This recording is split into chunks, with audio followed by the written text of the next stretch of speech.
편지들 주무셨나요? 저도 참 이 서대문 성도님들이 사랑으로 섬겨주셔서 서대문 교회 역사상 처음 강사가 호텔에서 이렇게 이렇게 자게 했다 그래요. 그래서 제가 그런 특권을 좀 누렸습니다. 아주 가까운 그 홍대 앞에 아주 깨끗한 그런 호텔인데 너무 편하게 잘 잤습니다. 성도님들 이렇게 섬겨주셔서 감사합니다. 화면이 안 뜨네요. 네, 감사합니다. 네. 오늘 아침에는요, 하나님께서 이스라엘 역사 가운데 특별히 그 이스라엘 백성들, 저희들이 아는 이스라엘 백성들은 광야에서 10번이나 하나님 시험하고 막 원망하고 막 그랬던 백성들이잖아요. 그런데 하나님이 그 이스라엘 백성들을 한 말 가운데 그 말이 다 옳다라고 이렇게 인정하신 경우가 있었어요. 그 말이 옳다 이렇게만 해도 좋은데 그들이 하는 모든 말이 옳다. 그렇다면 그 말은 하나님이 인정하신 그 말이라면 얼마나 중요한 말이겠어요. 그죠? 그리고 우리에게 기대하시는 게 뭐예요? 그 말이 옳으니까 너희들이 그대로 해라 하는 그런 말씀 아니시겠어요? 성경에 보면 하나님께서 특별히 이스라엘 백성들에게 옳다라고 말씀하신 경우가 3번 이렇게 찾아볼 수가 있는데, 첫 번째는 지금 저희들이 읽어봤던 신명기 5장 26절부터 29절에 나오는 이스라엘 백성의 말이 다 옳다라고 이렇게 하셨는데, 이것은 시내산에서 이스라엘 백성들이 율법을 받을 때 모세가 이제 하나님을 만나러 올라갈 때 이스라엘 백성들이 한 말이 있었어요. 그들의 한 말을 하나님께서 지금 그들이 한 말이 다 옳다. 우리들이 하는 말 중에는요, 일부는 사실 옳은 것도 있고 일부는 옳지 않은 것도 있잖아요. 그렇죠? 모든 게 다 옳지 않아요. 우리 사람들이 하는 말은요. 근데 하나님이 하시는 말씀이, 하나님이 그 이스라엘 백성들이 한 말이 다 옳다 이렇게 얘기했다고 하는 것은 굉장히 중요하고 아주 의미가 있는 그런 말이죠. 또 하나는 민수기 27장에 나오는 말씀인데, 이스라엘 지파의 땅을 이렇게 분배를 할 때 이 므낫세 지파에 슬로보앗이라고 하는 사람이 있었는데 아들이 없이 그냥 죽었어요. 그러다 보니까 이 자식들한테 재산을 이렇게 땅을 분배를 이제 상속을 해줘야 되는데 아들이 없고 딸만 5이 있어요. 그러니까 이 딸들이 모세한테 가가지고 우리 아버지가 하나님 앞에서 잘못하신 일도 없고 그리고 세상을 떠나고 아들이 하나도 없다고 그래서 그 아버지 이름으로다가 기업을 안 주는 게 이게 정당합니까? 그리고 이제 모세한테 물어봐요. 그랬을 때 하나님께서 슬로보앗의 딸들의 말이 옳다. 그 딸들에게도 기업을 줘라 하고 이렇게 그 슬로보앗의 딸들이 한 말이 옳다 이런 경우가 있었고요. 3번째는요. 자, 그 딸들이 이제 아버지한테 상속을 받았어. 그런데 므낫세 지파인데 예를 들어서 저 유다 지파로 시집을 가버려. 그러면 어떻게 돼요? 그 기업이 그만큼 므낫세 지파에서 빠져나가는 거예요. 그래서 모세한테 이런 경우 어떻게 해야 되겠냐? 그러니까 이 슬로보앗의 딸들은 다른 지파로 시집 가서는 안 된다. 이 므낫세 지파 안에서만 결혼을 해야, 그래야 이 땅이 계속해서 이 므낫세 지파로 이렇게 머무를 수 있다. 그래서 이제 요셉 지파가 그 문제를 가지고 하나님 앞에 이렇게 얘기했을 때 하나님이 요셉 지파의 말이 옳다 이렇게 얘기하죠. 근데 3 경우가 하나님께서 인정하신, 그래 그 말은 참 옳은 말이야 라고 하신 말이죠. 우리 여기에 대해서 이제 하나하나 한번 좀 같이 생각해 보시면서 교훈을 함께 나누기 원합니다. 먼저 신명기 첫 번째 신명기 5장 26절부터 29절의 말씀 한번 읽겠습니다.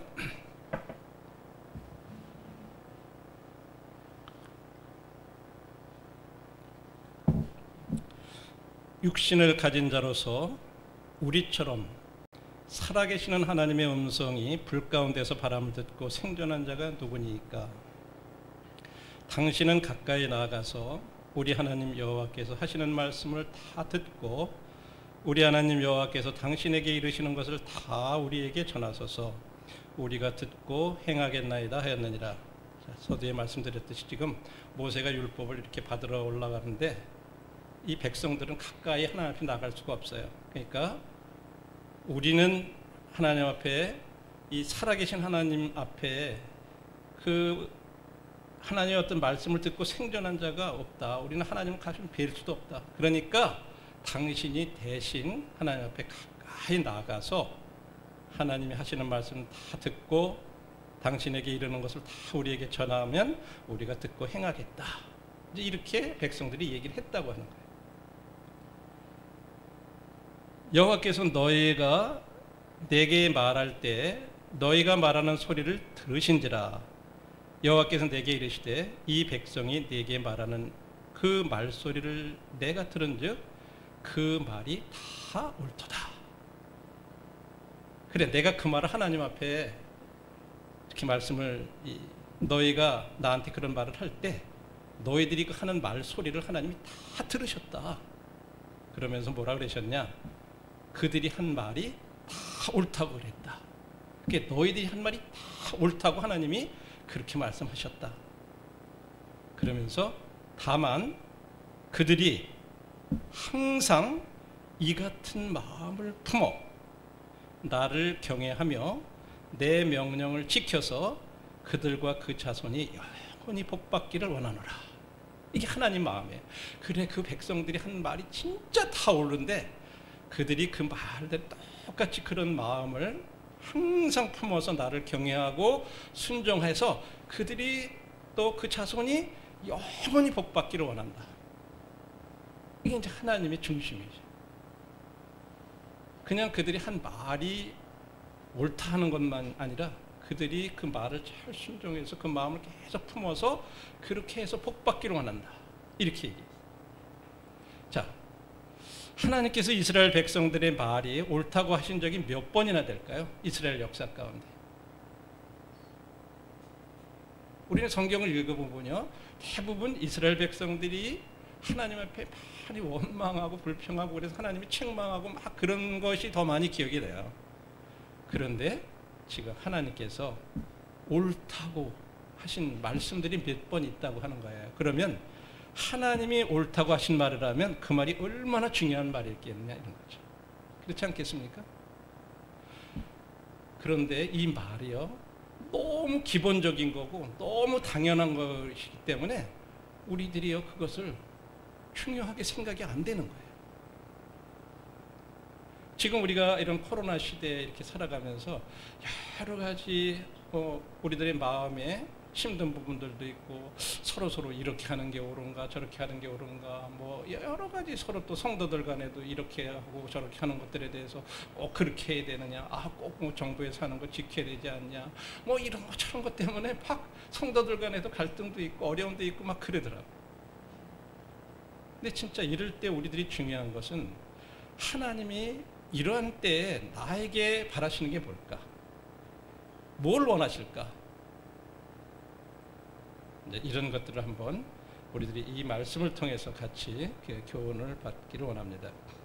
이 본문 중에 우리가 읽은 중에 특별히 26절에 보면 우리를 누구라고 말하고 있어요? 우리는 육신을 가진 자로서 이렇게 얘기했어요. 우리는 육신을 가진 자예요. 이 말은 다른 표현으로는 죽을 인생이라고 하는 거예요. 육신을 가진 사람들 다 죽을 인생이에요. 영어 표현에는 mortal man이라고 이렇게 돼 있어요. 우리는 죽을 인생이에요. 우리는 이 세상에서 한 번은 누구든지 다 떠나야 될 그런 죽을 인생이에요. 그런데 같은 26절에서 하나님은 뭐라고 말씀하셨어요? 살아계시는 하나님이라고 이렇게 말하고 있어요. 사시는 하나님. 우리는 죽을 인생이고 하나님은 사시는 하나님. 그래서 구약 성경에서 사시는 하나님이라고 살아계시는 하나님이라고 언급한 말씀 바로 처음에 나오는 말씀이에요. 하나님과 우리 사이를 우린 잘 생각해야 돼요. 우리는 죽을 인생이고 하나님은 살아계신 하나님이세요. 영원히 살아계신 분. 그분이 우리 죽을 인생들의 한 말 중에 옳은 말이다. 그 말이 다 옳다. 이렇게 얘기하신 그 말이라 굉장히 중요한 거예요. 자, 하나님이 옳다고 하신 첫 번째 말이 뭘까요? 첫 번째는 당신은 하나님께 가까이 나아가라고 이렇게 얘기해요. 우리가 하나님 앞에 나가면 우린 죽으니까 당신이 하나님 앞에 가까이 나가달라 이렇게 부탁을 한 거예요. 다시 말해서 하나님께 가까이 나오는 삶, 하나님 앞에 가까이 나가는 삶, 이것이 옳은 삶이라고 하는 거예요. 첫 번째, 하나님께 가까이 나가는 게 옳다고 했어요. 그런데 출애굽기 20장 21절에 보면요, 아무나 하나님 앞에 가까이 나갈 수가 없어요. 출애굽기 장면을 배경을 보면 20장 21절에 백성은 멀리 서 있고 모세는 하나님이 계신 흑암으로 가까이 가니라. 이 시내산이요, 어둠에 완전히 흑암에 덮인 속에 지금 백성들은 두려워서 막 떨고 있었어요. 가까이 하나님 앞에 못 나갔어요. 모세만이 하나님 앞에 이렇게 나갈 수 있는 유일한 특권이었어요. 그래서 하나님 앞에 가까이 나가는 사람이 그 당시에는 모세만의 특권이었고, 또 이제 율법을 받고 난 다음에 또 한 가지 가까이 나갈 수 있는 사람들이 있었는데, 그게 누구냐면 제사를 지낼 때 레위 지파 사람들이 하나님 앞에 가까이 나갈 수 있는 그런 특권을 가졌어요. 민수기 16장 9절에 보면 이스라엘의 하나님이 이스라엘의 회중에서 너희를 구별하여 자기에게 가까이 하게 하사 여호와의 성막에서 봉사하게 하시며 회중 앞에 서서 그들을 대신하여 섬기게 하심이 너희에게 작은 일이겠느냐. 이건 지금 고라 자손들이 반역을 하면서, 와, 너희들만 하나님이 너희들에게만 얘기하시냐?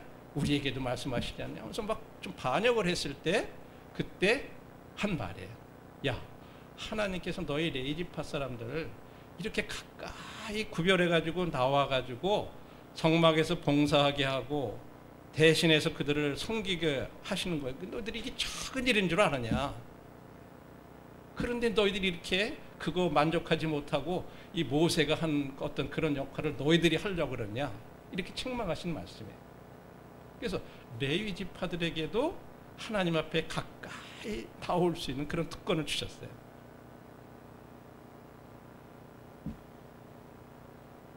이 하나님 앞에 가까이 나가는 삶은요, 오늘날은 일반 어떤 교계나 이런 데서들은요, 예를 들어서 이런 강단 같은 데 이렇게 함부로 이 강단까지도 못 올라오게 해요. 여기는 굉장히 그것인데 아무나 하나님의 종회에는 이렇게 나올 수 없는 그런 자리라, 이런 게 있어요. 이 성직자와 평신도 개념은 구약의 율법 하에서의 생각이에요. 지금 신약 은혜에 사는 우리 모든 사람들은요, 성경에서는 베드로전서 2장 5절과 9절에 보면요, 우리 모든 믿는 사람들이 제사장으로 하나님 앞에 가까이 나갈 수 있는 그런 특권이 있다, 이렇게 말씀하고 있어요. 그래서 2장 5절에 보면 너희도 산돌같이 신령한 집으로 세워지고 예수 그리스도로 말미암아 하나님이 기쁘게 받으실 신령한 제사를 드릴 거룩한 제사장이 될지니라. 거룩한 제사장이라고 그렇게 말하고 있어요. 그 다음에 9절에서는 뭐래죠? 그러나 너희는 택하신 족속이요 왕같은 제사장들이요 거룩한 나라요 그의 소유가 된 백성이니 이는 너희를 어두운 데서 불러내어 그의 기이한 빛에 들어가신 이에 아름다운 덕을 선전하게 하려 하심이라. 신약시대에서 우리 믿는 사람들을 가리켜서 거룩한 제사장으로서 또 왕같은 제사장, 하나님을 섬길 수 있는 특권이 주어졌다고 말하고 있습니다. 형제자매님들은 내가 진짜 거룩한 제사장이다, 왕같은 제사장이다, 이런 것들에 대해서 어떻게 받아들이고 계신가요? 제사장들은 하나님 앞에 나가서 제사 드릴 수 있는 특권이 주어진 사람들이라 그랬잖아요.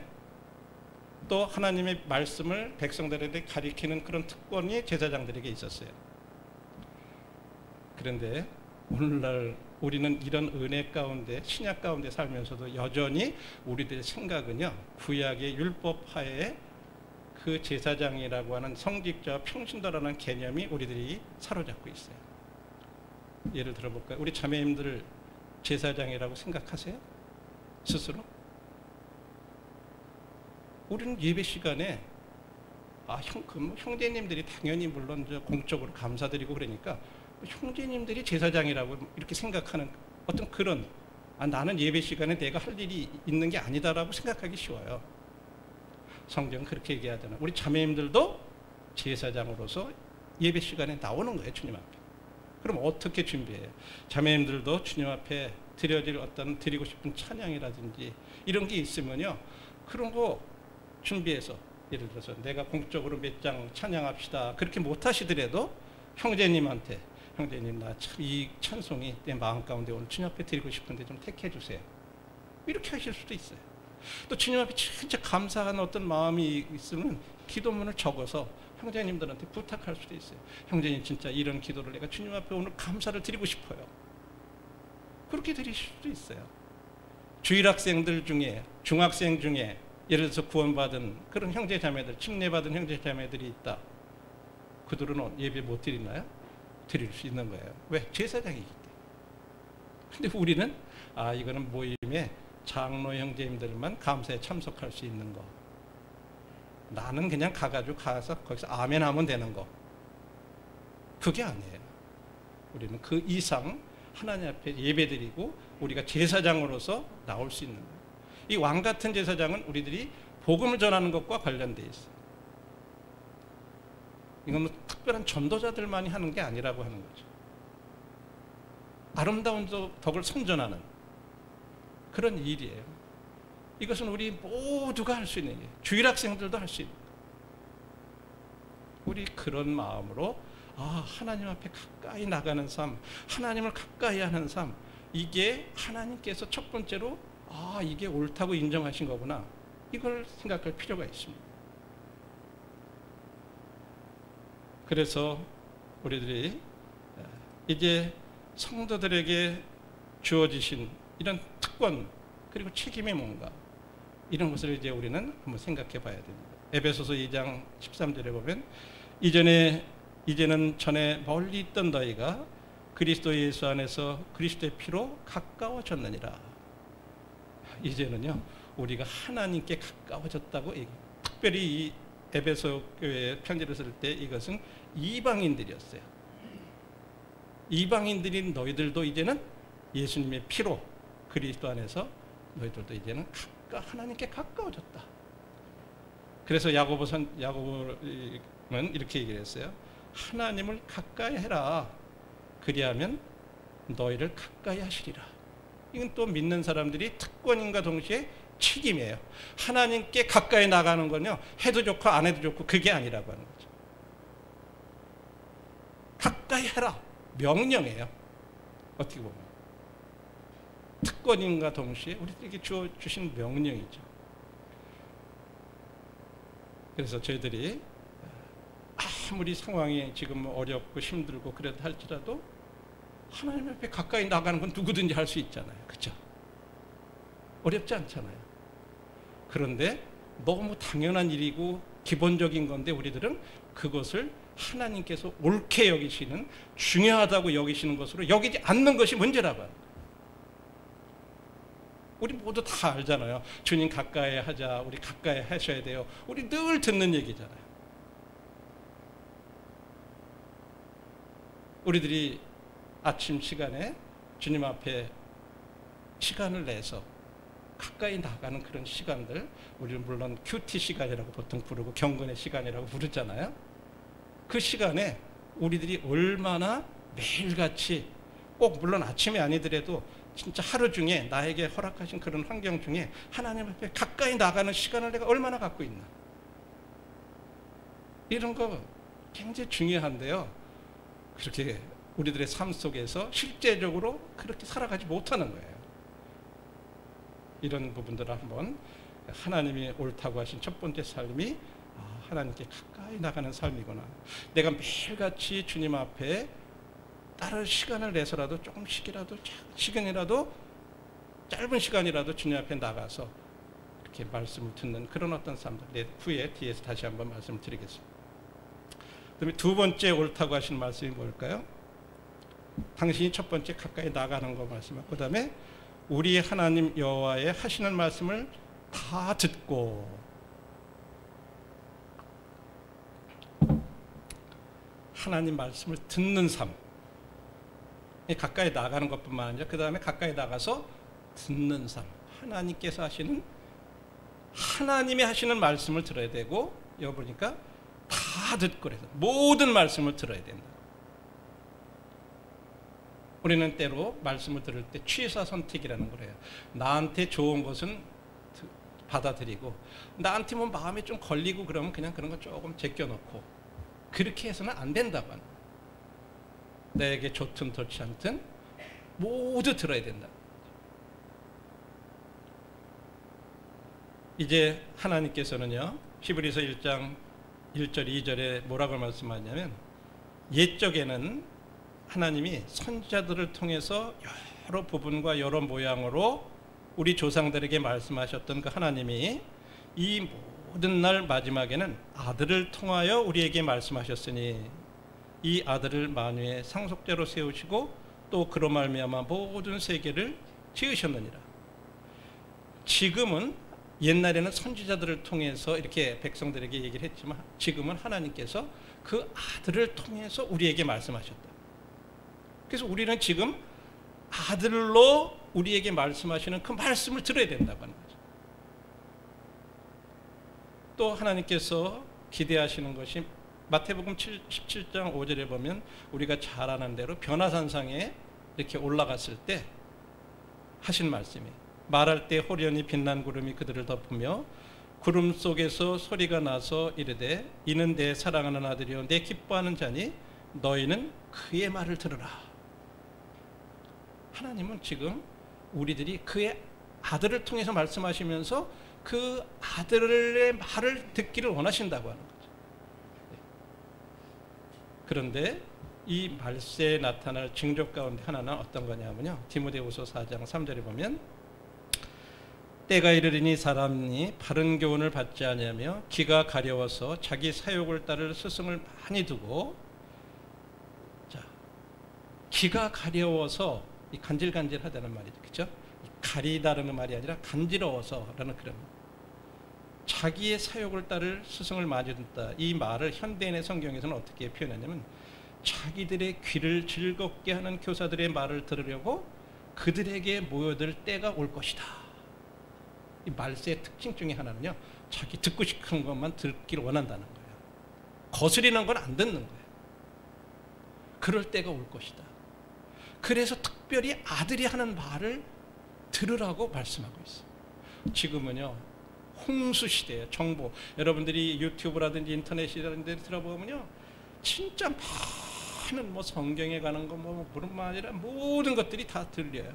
그래서 우리들이 원하기만 하면 들어가서 많이 들어요. 아마 모임 성도님들 중에도 그렇게 지금 다른 데서 하는 거 듣는 분들도 계실 거예요. 물론 그들 가운데 아주 훌륭한 분들도 계세요. 다 무익하다고 하는 건 아니에요. 그런데 홍수에 마실 물이 없다는 말이 있어요. 홍수 때 물이 넘쳐나는데 마실 물은 없다. 그게 무슨 말일까요? 많은 정보가 있고 많은 것이 있어도 그것이 우리들한테 영혼에 진짜 참 생명이 되는 그런 성령님을 통해서 진짜 우리에게 증거되는 어떤 그런 말씀들이 있느냐.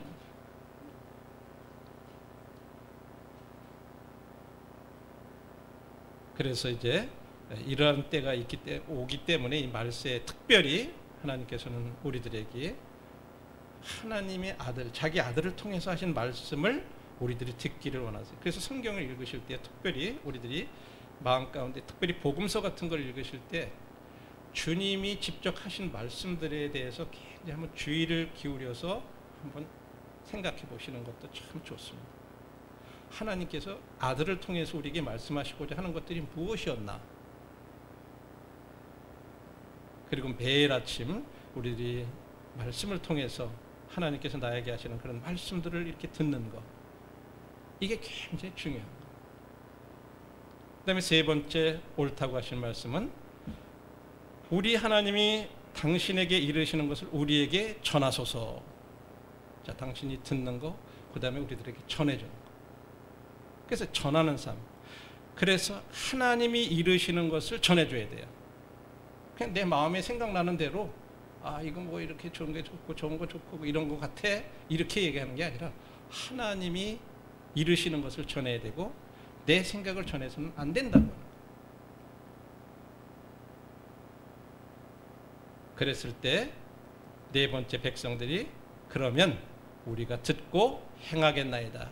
다시 말해서 순종하겠습니다 하는 말이에요. 요런 네 마디의 말씀을 이렇게 백성들이 네 마디를 했는데 하나님이 그 네 마디에 대해서 다 옳다 이렇게 인정하셨다고. 우리들한테도 이게 얼마나 중요한가.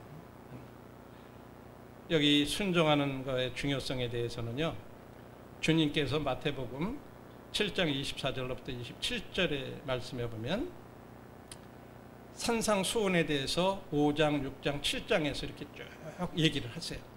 복 있는 사람은, 심령이 가난한 사람은 복이 있다. 의에 줄이고 목마른 사람은 복이 있다.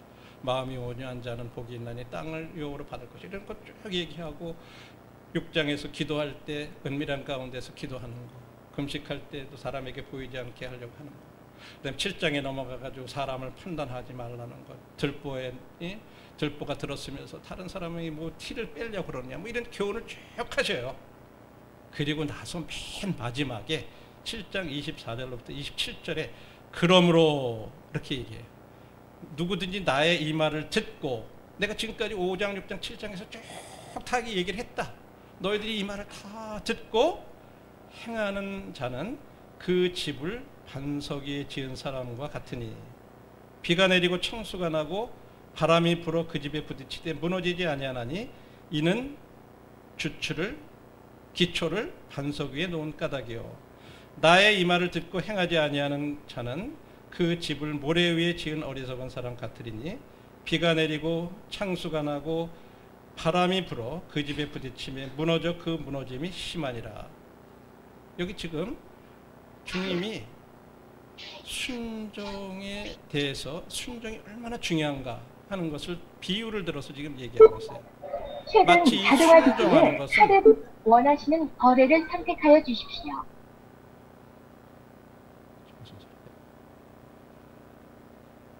순종은 견고한 기초를 놓는 것과 같다고 이렇게 말씀하신 거예요. 그러면서 지혜로운 자와 어리석은 자의 차이점에 대해서 얘기해요. 자, 지혜로운 자나 어리석은 자는 같은 점은 뭐예요? 둘 다 들었어요. 그죠? 둘 다 집을 쳐요. 그런데 거기에 동일한 환경이에요.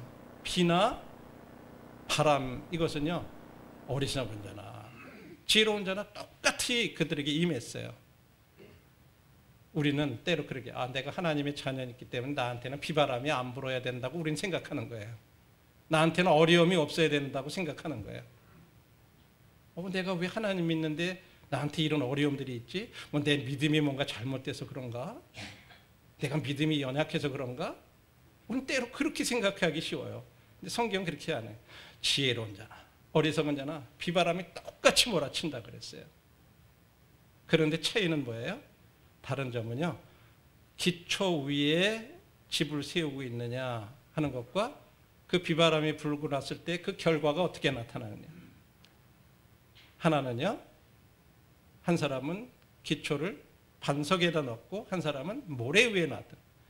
모래에다 넣는 건 쉽잖아요. 그냥 바로 그 위에다가 지으면 되니까. 반석은 모래를 파고 수고를 하고 깊이 파내려가야 있어요. 수고가 필요한 거예요. 그랬을 때 거기에서 결과가 어떻게 돼요? 비바람이 이제 똑같이 몰아쳤을 때 순종한 사람은 기초를 반석 위에 놓은 사람 같아서 그 집이 안 무너진다는 거예요. 근데 어리석은 사람은 말씀을 듣고도 그냥 자기 생각대로 모래 위에다 지었을 때 집이 무너진다. 이렇게 말씀하셨어요. 그래서 하나님은요, 우리의 환경을 변화시켜 주겠다고 약속하신 게 아니에요. 이 말씀에 보면요. 환경은 똑같이 비바람이 똑같이 불어요. 그러나 환경에 대처할 능력을 주시겠다고 약속하시는 거예요. 똑같이 어려운데 순종하는 사람들에게는 그것을 대처할 수 있는 능력을 주신다는 거예요. 순종이 굉장히 중요하다고 합니다. 그래서 우리 요약해 보면 하나님이 옳다고 하신 네 가지 말이 뭐라 그랬나 다시 한번 보면, 첫 번째, 하나님 앞에 가까이 나가는 삶. 두 번째, 하나님의 음성을 듣는 삶. 세 번째, 그래서 그 음성을 듣고 순종하고, 그다음에 그것을 내가 삶 속에서 순종한 가운데서 다른 사람들에게 또 말씀을 전하는 삶. 이런 것들이 하나님께서 옳다고 하신 중요한 말이에요. 이거 모르는 성도님들 없잖아요. 그렇죠? 저도 알고 다 아는 말씀이에요. 뭐 이게 어려운 말 아니잖아요. 너무 기본적인 것인데 우리들이 이것을 중요시 생각하지 않는다고요. 두 번째로 이제 옳다고 하신 것이 서두에 말씀드린 대로 슬로브와 딸들이 한 말이 옳다 하는 것과 요셉 자손의 지파가 옳다고 한 말을 한번 민수기서에서 생각해 보겠습니다. 민수기 27장 7절입니다.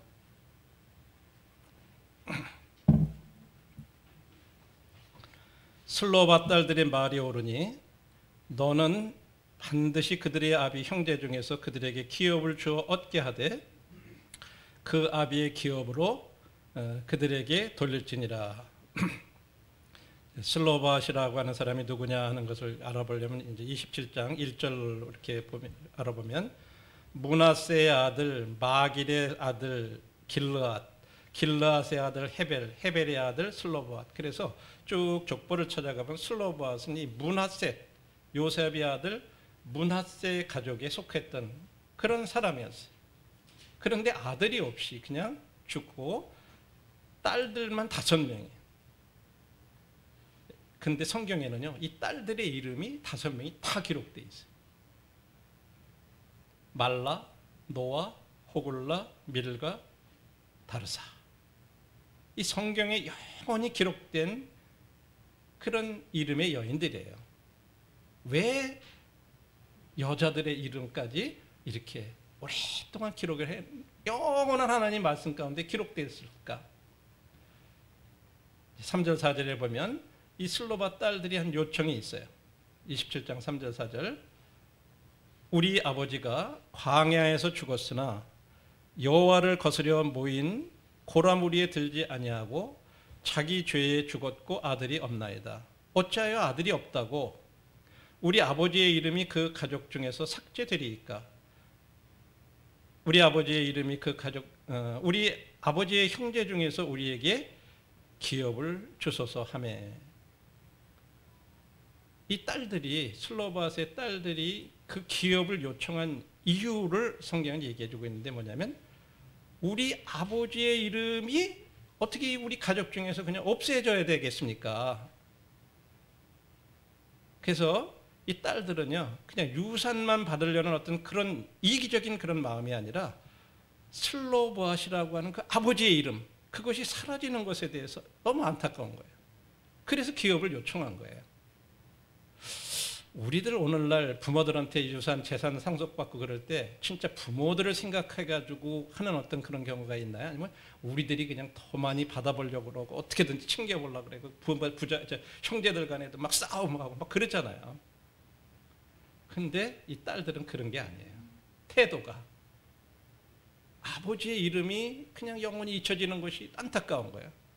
그래서 아버지의 이름으로 계속 이 유업이 지속되길 바라서 우리들에게도 기업을 주세요. 아버지의 이름으로. 우리는 비록 아들이 아니지만.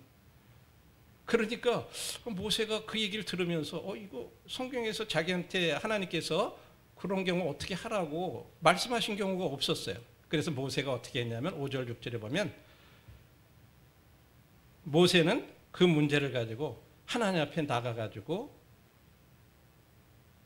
물어봤다 이렇게 했대. 품했다 이렇게 나가.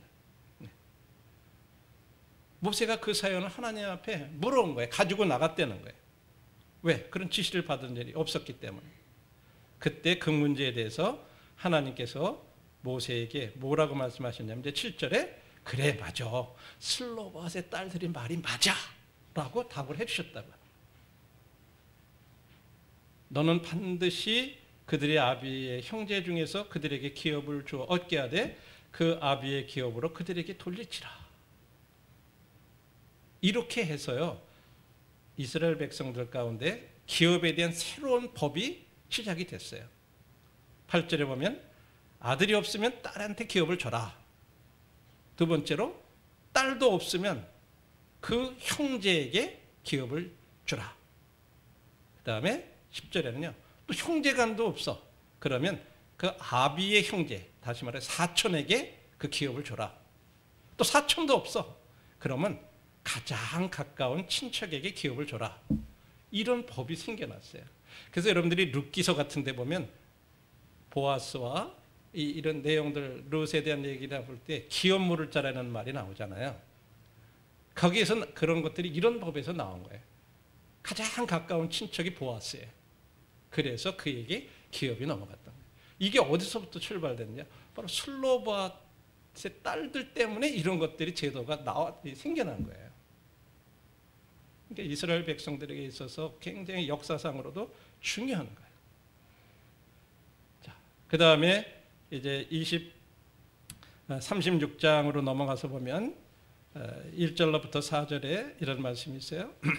요셉 자손의 가족 중에 므낫세 손자 마길의 아들 길르앗의 자손 종족들의 수령들이 나와 모세와 이스라엘 자손의 수령된 지휘관들 앞에서 말하여 이르되 여호와께서 우리에게 명령하사 이스라엘 자손에게 제비 뽑아 그 기업의 땅을 주게 하셨고 여호와께서 또 우리에게 명령하사 우리 형제 슬로밧의 기업을 그의 딸들에게 주게 하셨은즉 그들이 만일 이스라엘 자손의 다른 지파들의 남자들의 아내가 되면 그들의 기업은 우리 조상의 기업에서 떨어져 나가고 그들이 속할 그 지파의 기업에 첨가되리니 그러면 우리가 제비 뽑은 기업에서 떨어져 나갈 것이요 이스라엘 자손의 희년을 당하여 그 기업이 그가 속한 지파에 첨가될 것이라. 그런즉 그들의 기업은 우리 조상의 기업에서 아주 완전히 삭감되리이다. 지금 기업을 물려받은 슬로밧 딸들이 다른 지파로 시집을 가면 신년 이제 70년 이렇게 50년이 되면 그 기업이 다른 지파로 넘어가게 돼가지고 우리 므낫세 지파의 기업이 완전히 거기에서 오만큼 빠져나갈 게 아니냐 이런 우려를 제기를 한 거예요. 이거 어떻게 해야 되겠습니까? 그때 그 말에 대해서 모세가 여호와의 말씀으로 이스라엘 자손에게 명하여 가로되 요셉 지파의 말이 옳다. 맞다. 그 말이 옳다. 라고 또 이렇게 얘기하신 거예요. 그러면서 어떻게 하냐면 그 기업이 삭감되지 않는 방지책을 이렇게 제시를 해요. 36장 6절로부터 9절에 기업을 이은 슬로밧의 딸들은 마음대로 시집가려니와 오직 그 조상 지파의 가족에게만 시집가라. 그리하면 이스라엘 자손의 기업이 이 지파에서 저 지파로 옮기지 않고 이스라엘 자손이 각기 조상 지파의 기업을 지킬 것이라. 다른 지파 남자들한테는 시집가지 말라는 거예요. 그냥 그 므낫세 지파 안에서만. 그래서 그 므낫세 지파의 기업이 계속 보존되도록 해라. 이렇게 해서 기업이 삭감되지 않도록, 줄어들지 않도록 그렇게 해라. 이렇게 제시를 한 거죠. 그랬을 때 중요한 것이요. 슬로밧의 딸들이 그 말에 어떻게 반응했느냐 하는 거예요. 내가 좋아하는 사람이 다른 지파에 있어. 유다 지파에 있어. 나 저 사람하고 결혼하고 싶어. 그런데 결혼하면 어떻게 돼요? 이 기업이 줄어드는 거예요. 그러니까 그렇게 하지 않고 슬로밧의 딸들이 여호와께서 모세에게 명하신 대로 행하니라. 그들이 요셉의 아들 므낫세 자손의 가족에게로 시집간 거로 그 기업이 그 아비 가족의 지파에 여전히 있더라. 그들이 순종하고 다른 지파로 가지 않았다고 하는 거예요. 그리고 그 지파 안에서만 결혼했다고 하는 거죠. 그래서 이 슬로바스의 딸들의 이름이 5명이요. 계속 영원히 하나님 말씀이 기록되어 있는 거예요. 그걸 귀하게 보셨기 때문에. 우리 믿는 성도님들도요. 영적인 기업을 우리들이 받을 수 있어요. 우리 믿는 사람들에게 주어진 기업은 어떤 기업인가요? 우리는 이 세상에서요. 그냥 뭐 부모들로부터 땅 받았고 그런 기업이 아니라 하늘에 간직한 기업. 하늘에 우리들을 위해서 간직되어 있는 그 기업. 이것을 우리 자매님들도 받을 수 있어요. 하늘에 간직한 기업이 어떤 기업인가요? 베드로전서 1장 3절 4절에서는 이렇게 얘기를 해요. 찬송하리로다 우리 주 그리스도의 하나님 그리스도의 아버지 하나님이 그 많으신 긍휼대로 그리스도 가운데 죽은 자 가운데서 부활하심으로 말미암아 우리를 거듭나게 하사 산소망이 있게 하시며 썩지 않고 더럽지 않고 쇠하지 않는 기업을 있게 하시나니 곧 너희를 위하여 하늘에 간직하신 것이다. 우리에게 주신 기업이 1장 4절에 뭐라 그래요? 하늘에 간직하신 기업이에요. 우리가 받는 것은 이 땅에서 받는 게 아니에요. 하늘에 간직한 기업. 근데 그 특징을 3가지라고 얘기를 했어요. 여러분 시계가 있을 때 시계를 갖다가 물에다가 이렇게 탁 빠뜨려도 아무 이상 없이 잘 가는 시계를 무슨 시계라고 그래요? 방수 시계라고 그러죠. 워터프루프라고 그래요. 물에도 아무 영향을 받지 않는다. 그런데 우리가 받은 이 하늘에 간직한 기업은요. 썩지 않는 기업이다. 데스프루프라 이렇게 영어 표현이 그렇게 돼요. 죽음하고도 상관이 없는 게 우리가 죽으면 모든 거 다 잃어버리잖아요. 아무리 이 세상에서 많은 거 가진 사람들도요. 죽으면 다 놓고 가요. 누릴 수가 없어요. 그런데 하늘에 우리에게 간직한 그 기업은요. 죽음과 상관없이 영원히 우리 거예요. 데스프루프라 이렇게 얘기해요. 2번째로는 더럽지 않는 기업이다. 신프루프. 죄의 영향을 받지 않아요. 그 다음에 3번째로는 쇠하지 않는 기업. 타임프루프. 시간이 흘러도요. 변하지가 않아요. 이런 기업이 하늘에 우리를 위해서 있다고 하는 거죠. 뿐만 아니라 히브리서 9장 25절에서는요. 이것이 우리들이 받을 기업을 영원한 기업이라고 이렇게 얘기하고 있어요. 영원한 기업. 우리 자매님들 슬로바스의 딸들처럼 우리도 하늘나라의 그 기업 그것을 받고 귀하게 생각하고 그것을 위해서 우리가 세상에서 이것저것 하고 싶지만 그러나 슬로바 딸들이 그 기업을 소중히 생각해서 다른 데 시집가지 않은 것처럼 우리가 하나님 말씀을 붙들고 이 땅 가운데 살면서 이 땅에서는 못 누리더라도 하나님께서 우리들에게 하늘에 간직하신 그 기업을 생각하면서 우리가 이 땅 가운데서 그것을 귀중하게 생각하면서 이 믿음을 지켜가는 것 이게 귀한 거예요. 그러면 자매님들의 이름이 슬로바스의 딸들의 이름이 기록된 것처럼 자매님들의 이름도 다 영원히 하나님께서 기억해 주실 거예요. 자, 하나님께서 옳다고 하신 말이 이제 5가지로 요약해 볼 수 있겠죠? 아까 우리는 4가지 생각해 봤죠? 하나님 앞에 가까이 나가는 삶, 하나님의 음성을 듣는 삶, 하나님께 순종하는 삶, 하나님의 말씀을 전하는 삶. 그리고 이제 우리가 이 슬로바스의 딸들과 요셉 지파의 애들이 하나님의 이 기업을 이 소중히 여기는 삶. 이것을 하나님께서 진짜 옳다고 인정하신 거예요. 자, 이제 우리들이 결론의 말씀을 드리면 그러면 하나님께 가까이 나가고 음성을 듣고 순종하고 말씀을 전하고 어떤 이런 것들을 생각하면서 우리들이 평소에 우리들의 삶 가운데 경건의 시간을 통해서 우리 아침에 큐티 시간이라고 하는 것을 통해서 우리들이 하나님 앞에 나가는 어떤 그런 하나님께 가까이 나가는 삶. 그런데 우리들이 지금 첫 번째 나는 그런 시간 가지고 있나 하는 거예요. 근데 2번째 내가 가지고 있는 분들 중에도 갖기는 갖되 그냥 의무적으로 내가 오늘 큐티 했어. 그걸로 만족하기 위해서 하는 어떤 그런 큐티 시간을 갖고 있는지.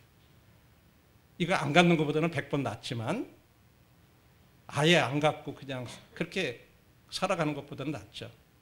그런데 중요한 건 큐티에 대한 어떤 정의라고 그럴까요? 그것이 성경에서 한마디 이렇게 얘기를 했어요. 민수기 7장 8절, 89절.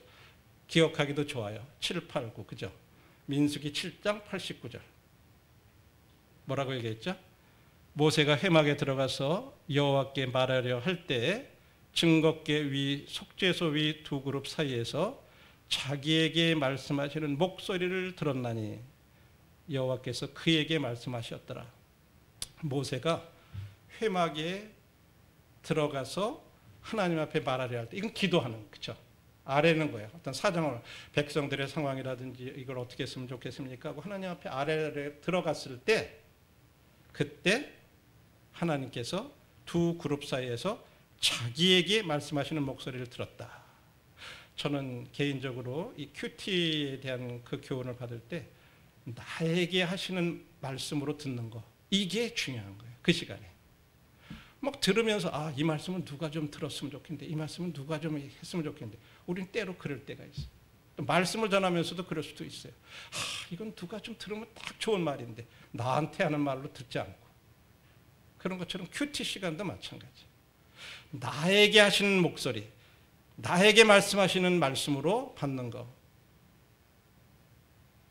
저는 오늘 아침 시편 94편 말씀을 이렇게 읽을 때 하나님께서 자기 백성을 버리지 아니하시고 하나님께서 자기 소유를 외면하시지 않는다는 말씀이 시편 94편에 있어요. 아, 내가 주님의 백성이 됐다고 하는 거, 저를 주님의 백성으로 삼아주셨다고 하는 거, 또 주님의 소유로 나를 삼아주셨다고 하는 거, 그리고 나를 버리시지 않겠다, 떠나시지도 않겠다, 외면하시지도 않겠다, 모른 채 하시지도 않겠다. 아, 그런 게 참 감사하다. 개인적으로 아침에 이제 그런 것들을 이렇게 주님이 교훈을 주셨어요. 우리들이 그냥 그런 이렇게 주님 앞에서 나아가는 이런 삶들 하나님께서 그런 것들을 원하시는 거예요. 뭐 우리들이 그냥 특별하게 뭐 어딜 가서 뭐 봉사하고 막 그런 거를 귀하게 여기신다고 하는 것보다도 그걸 옳게 여기시는 것보다도 물론 필요하지만 나한테 야 내가 진짜 원하는 게 뭐다 하는 것을 날마다 삶 속에서 매일의 삶 가운데 그날그날 필요가 다르잖아요. 우리는 매일 달라요. 필요들이요. 그럼 그날 필요한 영적인 양식들을 우리들이 먹는 거 중요하죠. 우리가 매일 육신의 양식을 먹지 않으면 암만 천하장사 없어요. 굶으면요 장사가 없어요. 힘이 없는데 어떻게 해요? 영적으로도 똑같아요. 하나님 말씀 매일매일 가까이 나가서 하나님께서 나에게 하시는 말씀 듣지 않으면요 영적인 장사가 없어요. 우리들도 마음이 둔해지고 이런 뭐 어려운 상황이 되고 그러면요 점점 더 위축되고 담대함도 없어지고 그러는 거예요. 그러다 보면 이런 뭐 저런 생각, 부정적인 생각들, 판단하는 생각들, 뭐 막 이런 것들 생각. 내 마음속에 진짜 주님으로 인해서 기뻐하고 즐거워하고 감사하고 그런 것들이 점점 약해지는 거죠. 저희들이 이 두 마지막 그림을 생각해 보면 이건 뭐예요? 진짜 하나님 앞에 우리가 기도할 때 기도하는 것은 하나님 앞에 가까이 나가는 거잖아요. 그렇죠? 그 다음에 어떻게 하나님 말씀을 우리가 들을 수 있어요? 바로 성경을 피지 않으면 우리들이 안 돼요. 오늘날은 하나님께서 성경을 통해서 우리에게 말씀해 주시는 거예요. 뭐, 누구야, 네가 오늘 뭐라 해라 이렇게 말씀하시는 게 아니에요. 성경을 펴지 않으면 우리가 들을 수 없어요. 저희들이 다시 한번 주님 앞에 이렇게 가까이 나가서 주님 앞에 하루를 시작하기 전에 우리들이 조용히 진짜 가까이 주님 앞에 나가고 주님이 나에게 하시는 개인적으로 하시는 말씀을 듣고 그래서 그날 하루의 삶 속에서 우리들이 순종해 가고 그런 중에 다른 사람들에게 자연스럽게 전하기도 하고 그러면서 우리들이 하나님께서 나에게 약속해 주신 그런 하늘에 간직한 그런 기업들 그런 것들을 우리 마음 가운데 소중히 생각하면서 우리가 날마다 그냥 평범하게 이렇게 하지만은 기본적인 것을 이렇게 해나가는 삶이 될 때 우리가 강건한 그런 크리스찬으로서 뭐 주변의 상황이 물론 뭐 이 코로나 때문에 두렵고 마스크를 쓰고 다 그래도 시편 91편에 하나님께서 우리들을 병으로부터 이 전염병으로부터 지켜주신다고 약속하셨어요. 물론 우리 지킬 거 지켜야 돼요. 어제도 말씀드렸지만 우리가 해야 될 일을 하면 하나님은 하나님이 약속하신 일을 행하시는 거예요. 뭐 백신을 맞느냐 안 맞느냐 이게 중요하고 그건 맞아야 돼 안 맞아야 돼 뭐 이런 여러 가지 뭐 그걸 가지고 갑론을박하지만 진짜 하나님이 나를 지켜주시지 않으면 백신 100번 맞아도 안 되고요. 안 맞아도 하나님이 지켜주시면 되는 거예요. 우리 그런 믿음이 필요하죠. 그래서 저희들이 이런 것들을 생각하면서 하나님을 가까이 하는 이런 삶들이 이런 시대 속에서도 이런 상황 속에서도 가까이 하면 우리들이 이런 평안한 가운데서 주님을 섬겨갈 수 있고 또 우리에게 부탁하신 대로 예배 드리러 나올 수 있고 성도들 교제 나눌 수 있고 얼마든지 가능한 일들이죠. 이런 것들이 되기 위해서 피차 우리 주님 앞에 그런 삶이 되도록 우리 함께 기도했으면 좋겠습니다. 감사합니다.